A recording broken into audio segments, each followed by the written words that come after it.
against the Jets, and then we'll go over our predictions for the Browns.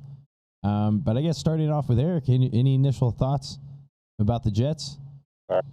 So I have two thoughts, right? I feel like during last week's episode, you said the T word, right? You were like, I think this is a trap game. And I dismissed it outright, which I think is the truest sign that it's a trap game, right? Because if you think, there's no way that it's a trap, then it's definitely a trap. But so that's one, right? So I think you get credit for calling it a trap game, and then I didn't see the trap coming. That's where it is. Maybe I jinxed it a little bit. Well, I jinxed it. I don't know. And then two, I had a very bad feeling and I couldn't find video of this anywhere. But you remember in the first half where like the Jets called some like weird like screenplay near the end zone, or no, it wasn't a screenplay. Didn't they do like a halfback pass or some bullshit like that? back to the quarterback? Where no, not that one, the other one, where like the guy was running, the receiver went out and was blocking the DB, and then they decided to throw it, and then they called pass interference on the Bengal. I got a really bad feeling. I was like, you know what? I'm not gonna say the fix was in, but like, the refs, I feel like that ref was cheating. And I don't think it's a coincidence. Like, I just got a very bad feeling when that happened, right? Right. So the fix, like maybe Roger Goodell, I'm not saying the NFL league offices called in and was like, hey, we need the Jets to win, but I do feel like one individual ref maybe went rogue. And I feel like that pass interference call in the first half when they did like some halfback pass or like the quarterback running and then wide receiver blocking, they called like holding on us. I thought that was crap. So I had a bad feeling, but so I was at B-Dubs watching the game, and then I had to come home because I had to help my son get ready for Halloween. We went as the Wet Bandits. So Home Alone? couple's costume with my Wet Nice, Bandits. I nice. was Marv, he was Harry. We went out with some kids. They were like, "Oh, you Squid Games?" I was like, "No, that's kind of racist." Wow. Right? I don't see, like, you weren't wearing a mask though, were you? I did like the iron imprint on my face, Okay. and then like I didn't know if you put the tape on your hands. No, just no iron on my face. I had sort of kind of okay costume, but like Timmy was like exactly Harry from Home Alone. Like he burned a hole in his hat, did a ball cap underneath. I made it red. He had the exact outfit. I mean, like I did pictures. I was scouring the thrift stores to find like the perfect jacket. I glued feathers to them. I mean, it was like top notch Harry costume. And then I had the iron on my face. It's like contact, right? Anyways, going home from B-Dubs, I felt like the Bengals were still going to win.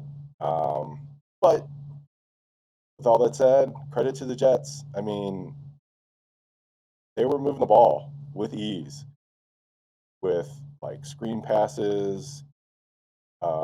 They did everything they could, right? Like we just talked about, like they did like the weird backwards passes a few times. They were running reverses. They played it like the underdog who needed to lay it all out on the line. And I feel like Rex Ryan set us up because he said that he was talking junk about the Jets not playing hard. So I just feel like you called it a trap game. Yeah, but refs cheat. my score didn't predict a trap game though. So yeah, I mean, I had a feeling it could be a trap game, but this. So like, I guess my overall opinion would be, yeah, give credit where credit's due because the Jets didn't seem like they looked like they were playing with like purpose, which was crazy. And then their backup quarterback was playing phenomenal. It's like it was almost to the point where like, oh, Mike, this is Mike awesome. White. Like, I there's feel gonna like be that's where drama I feel like with the Jets now, like because like he played so well. But isn't that where I jinxed it? Because we looked up Mike White. I was like, Mike White, who the right? hell's he? Like, Yeah. I don't remember him. And he came out and he was like freaking Brett Favre. No. I mean, it's bigger. I mean, it's the NFL. So let's keep this in perspective. Like, they No, I all just don't meant want to Brett be Favre specifically to the Bengals, right? Like right. the Bengals played the Packers and they knocked out their quarterback, or I can't remember if they knocked out Bajowski or if Favre started and nobody expected it, and he came in and he just lit the Bengals up. Like I feel like Mike White played like the second coming of Brett Favre. It's like, what the hell? Where did that come from? They just had the really good game plan. I think we just went very vanilla. But I mean, if you could just look back and think, I mean, I think that was our third road game in a row, I believe, and we were coming off two pretty big victories, I would say, or just momentum wise. I mean, I guess Detroit's not like. But we got that win. We got it taken care of, and then coming off that big victory off of Baltimore, and then our third game. So it had its feeling of being a trap game. So what I'll say out of this, or actually what I was getting to was really what summed up for me was in the fourth quarter. I think we were up like the 4 points, I believe, or something like that, and then we tried to do like a weird screen play where I'm just thinking like we should just run. Like in my head is like we just got to run, just start moving the clock, and then we do the screen, and then boom. Because in my head is like the only thing, like literally I thought of it, the only thing that can ruin this game at that moment is a turnover. Like, because like if you run 3 times in a row, like you take at least a minute and a half off the clock, or at least a minute or something. But at the very least, you get to punt, and then you can put it on the other end. And for your defense, you just got to hold them to a field goal. Let me ask you this question: Did Zach Taylor get outcoached? Well, in this specific game, yeah, I would have to say. I mean, that's it. Kind of comes down to that. I mean, yeah, at that moment, but really, because like at the beginning of the game, but I feel our defense like, was playing so Zach great. Taylor, well, hold on. Like at the beginning beginning of the game, our defense was playing so well. Like we had like turnovers. I think 3 turnovers within the first half. I believe it seemed like it came early, but we weren't like capitalizing on it. And then it seemed like finally when our offensive, like we're such a better offensive team towards like late in the second quarter, or like in the second half basically. But at that point, like our defense was gassed, and then like just couldn't stop anything at that point. But to me, the silver lining is because at the beginning of the year where we had our overall prediction, there's always that game where you're like, what the hell happened? This is that game. I thought that was going to be the Raiders, but the Raiders are actually going to be a little bit better than what we thought. So to me, the silver lining is it's going to just give us a little bit more. I'm still calling. It's going to be shit when we play them. They're not going to be good. The Raiders? Yeah. Well, I mean, yeah, especially with the updates with Ruggs, because that takes a big element. But I mean, they're kind of off a emotional high, having like 2 games in a row winning after Gruden leaves. Yeah. But that wears off. That wears off when people start to get film and figure out what you're doing. It doesn't even matter though, because we have the Browns next. Yeah. Oh yeah, Browns. Which is funny because it's like you're wearing a hat that almost looks like the Browns. Yeah, that's because the person who started the Bengals also started the Browns, and he liked the orange, and for sure a Bengals hat. Yeah? Because this is talking about Paul Brown podcast. Yeah, that guy. So it's looks like it's going to be black on black this week. Nice, I like that. I turned down tickets to this game. What? Well, no. I had a choice between this game or the Steelers game, and I picked the Steelers game. That's going to be a tough game. Kind of bad luck. I've been to like every bad, like terrible game between the Bengals and the Steelers at Paul Brown Stadium I've been to. So I wanted to, but it's a big game for. I got a big Saturday game I gotta go to, so I'm trying to spread the fun out. So I was like, I don't believe in jinxes. I'm going, right? But yeah, I think So anyway, Browns seem like they're kind of hurt right now, which I think for us we're like a relatively pretty healthy team. Actually, I'm not sure we're actually it's pretty defeated by the loss, so like it's hard for me to look at Bengal stuff throughout the week until we get to the next game. I hate to be like that person, but so I'm not really sure what's going on with Jackson Carman, so I'm gonna have to double check in that. Probably after this. I think they said it was okay. So what happened? Did he just have like a really bad? Well, I think he pinched his back or something. Like he got like, or maybe like a nerve or something. I don't know, but like seemed like it could be bad, so I wasn't sure. But I would think that was it Xavier Suafulu? Like he should be out soon, right? Because I know when you go to IR, or did he go to the one where you don't come back at all? I know it's a minimum of 3 weeks, but then I think they have up to 6 weeks where they can bring him back. So up on my second screen. But in any regard, I wasn't too worried about it because I felt like we're gonna get him back soon. So like if Jackson Carman did go down. I definitely don't trust was it Trey Hill at guard? That seemed like we have a lot of problems when that happens. That was also another kind of like a sign in the Jets game when he had to come in. I think that kind of affected things in a bad way because like it seems like when he comes in, he kind of has that. Oh man, I always forget their name, but who was that lineman that we drafted early?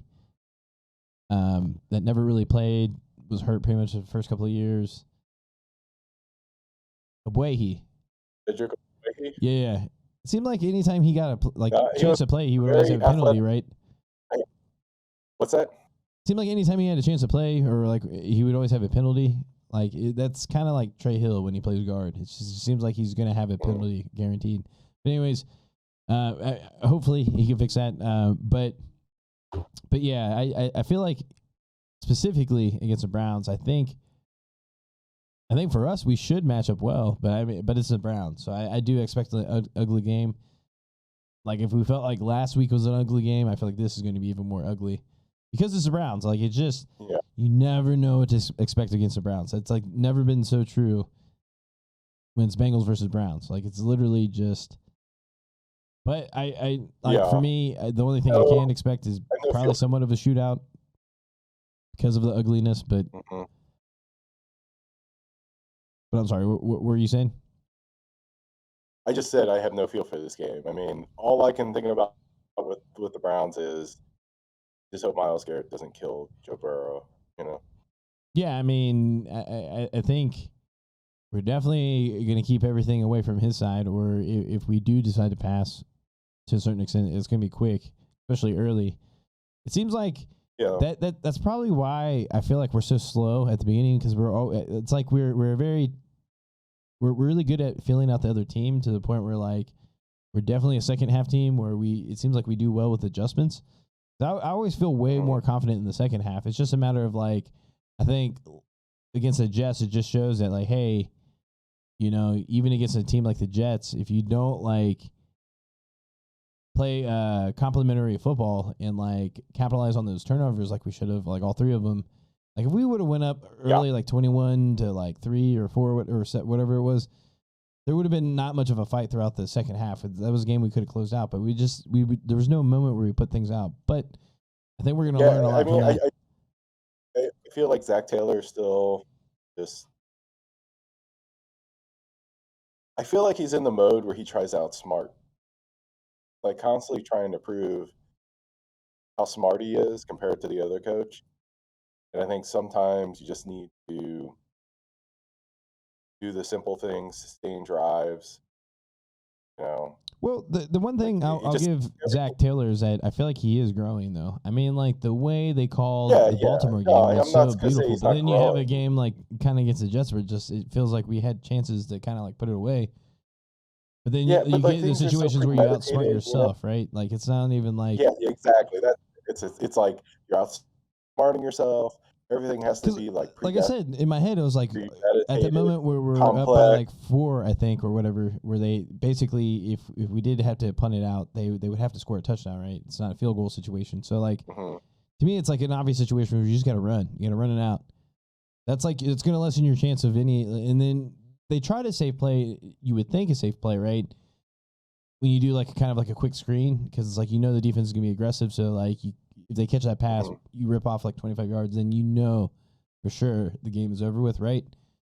But it's like So yeah, it's damage to you, damage you don't if you're an NFL coach. But I feel like in that moment it was just so obvious that you just run 3 runs, right?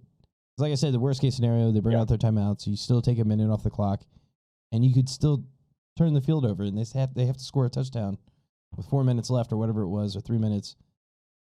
With a rookie, who knows? Like that's his chance where he's really going to make a big mistake, right? But when they do a turnover and you have that high momentum, and like literally he knows he's got 4 easy passes to score a touchdown, like that's not.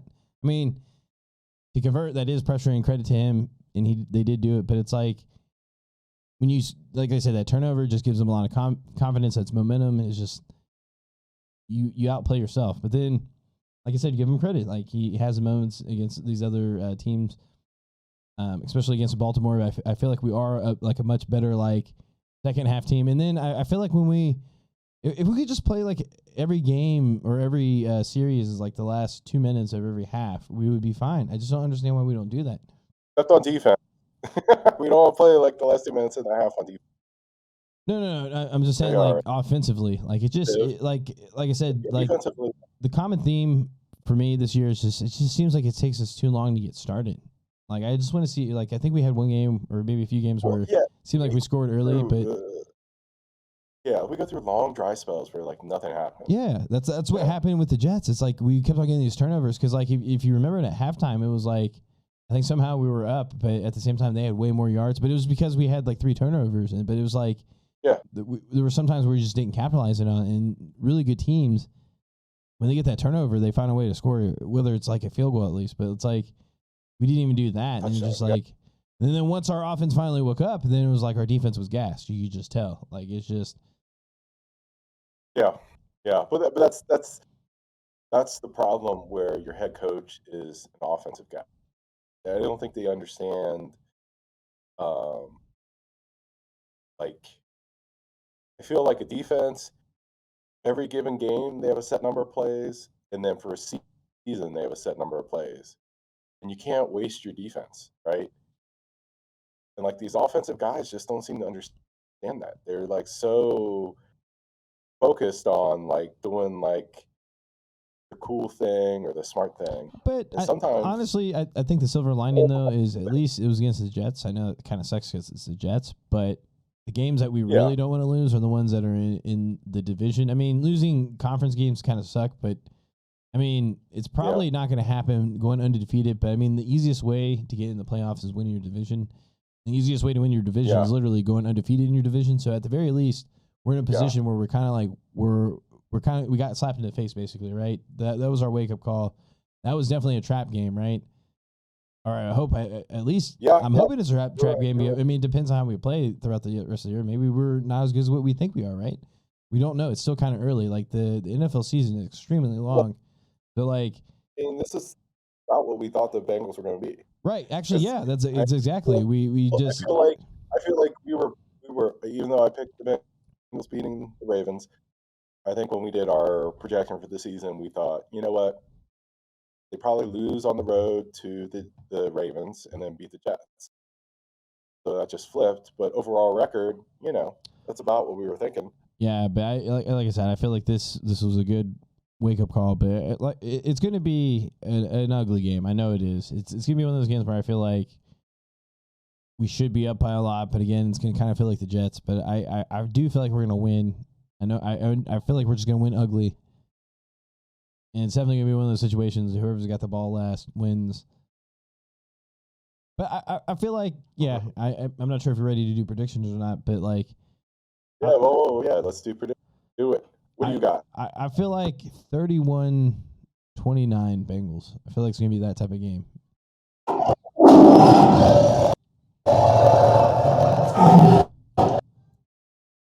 That's a man eater there. So would you say 31-21? Bengals by 10? No. 31-29.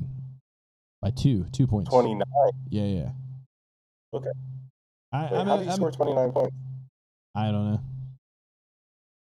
I literally don't like try to think about the math. I just try to think of numbers that just come to my head.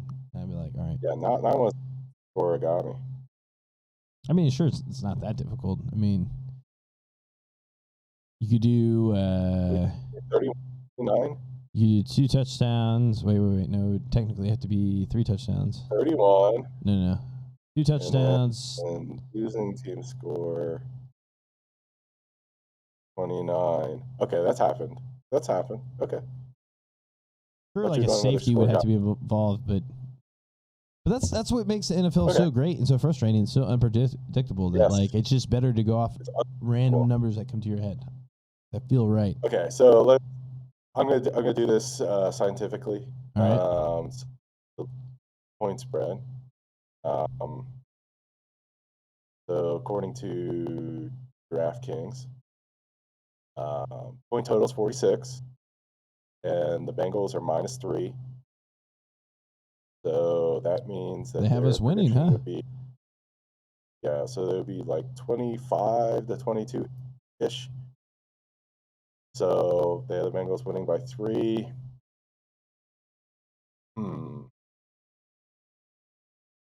I don't have a feel for it, so I'm going to go Bengals. And the score? Thank you. I'm going to go. Shockingly, like the Browns have like a really good defensive line, but their defense has given up a lot of points this year. So I think the Bengals will be able to score against them. Could be wrong, but so I feel like the Bengals are going to score 31. I'm going to go Bengals 31, Browns 27. Wow. Okay, so we have pretty close scores. Yeah. Nice. All right. Well, yeah.